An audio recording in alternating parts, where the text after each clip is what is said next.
আমাকে বিশেষ করে আমি কেন নির্বাচনে গেলাম না, 12 কোটি টাকা আমার অফার দিয়েছে, স্বরাষ্ট্রমন্ত্রী বাসায় নিয়ে গেছে, তারপর আমি কেন নির্বাচনে গেলাম না, শেখ হাসিনাকে নিয়ে গালিগালাজ করি, বক্তব্য দেই সরকারকে নিয়ে। এই কারণে আমাকে যারা ছাত্রলীগপন্থী অফিসার তারা ইচ্ছা মতো ফুটবলের মতো, আমি একটা ফুটবল ডিবি কার্যালয়, আমি একটা ফুটবল ছিলাম, এইটুকু আপনাদেরকে বলি।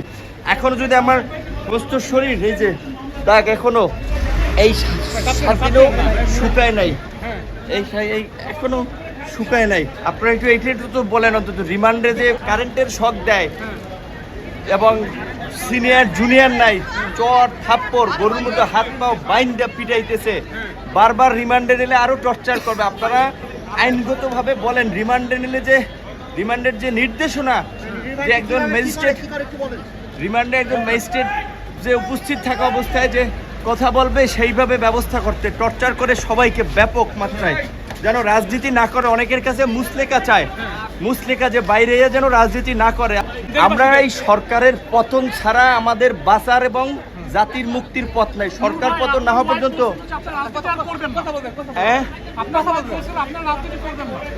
আমাকে তো বাঁচতে দিবেন, আমাকে বলছে পঙ্গু করে দিবে ইলিয়াস আলীর মতো।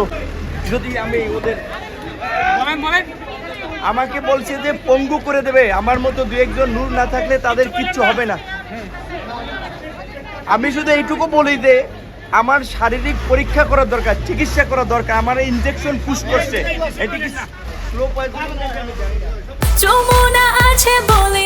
যমুনা রেফ্রিজারেটর, খাবার ফ্রেশ তো লাইফ জম্পেশ। জিজ্ঞাসাবাদের নামে, রিমান্ডের নামে তার গোপন অঙ্গে পর্যন্ত লাথি মারা হয়েছে, এটা উনি নিজ মুখে আদালতকে বলেছেন। এবং আমরা আদালতে 3টা পিটিশন দিয়েছি। একটা হচ্ছে রিমান্ড বাতিলের পিটিশন, জামিনের পিটিশন দিয়েছি এবং তাদের সুচিকিৎসা করা হয় এই পিটিশন দিয়েছি। আমরা কিন্তু এও নিবেদন করেছি যে বিজ্ঞ আদালত, যেহেতু তিনি 5 দিনের রিমান্ডে অলরেডি বনানী থানার একটা মামলায় 5 দিনের রিমান্ডে ছিল এবং গত শুক্রবার তাকে রিমান্ড ব্যাক করা হয়েছে। এবং আপনারা সামাজিক যোগাযোগ মাধ্যম এবং গণমাধ্যম, অর্থাৎ ন্যাশনাল এবং ইন্টারন্যাশনাল যে গণমাধ্যম, এর মাধ্যমে দেখেছেন যে তিনি ঘাড়ে ভর করে কিন্তু শুক্রবার আদালতে উঠেছিলেন। এমত অবস্থায় আমরা বিজ্ঞ আদালতকে বলেছি যে বিজ্ঞ আদালত জুডিশিয়াল মাইন্ড অ্যাপ্লাই করে অন্তত সে সুস্থ হোক, সুস্থ হওয়ার পরে যদি রিমান্ডের প্রয়োজন হয় তাহলে সুস্থ হওয়ার পরেও, আপনারা জানেন যে ফাঁসির আসামিও কিন্তু অসুস্থ অবস্থায় ফাঁসি কার্যকর করা হয় না।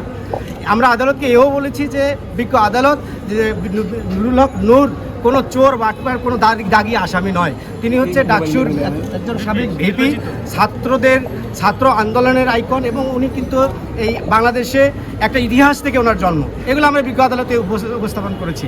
বিজ্ঞ আদালত আমাদের কথা শুনেছেন, শোনার পরে আমাদের সিনিয়র লার্নার যেটা বললেন যে 5 দিনের রিমান্ড মঞ্জুর করেছেন, সেই সাথে আদেশ দিয়েছেন যে ওনাকে যেন প্রপার মেডিসিন এবং খাবার দেওয়া হয়। দেশের যে রাজনীতি, নোংরা রাজনীতি করার থেকে না করাটাই বেটার।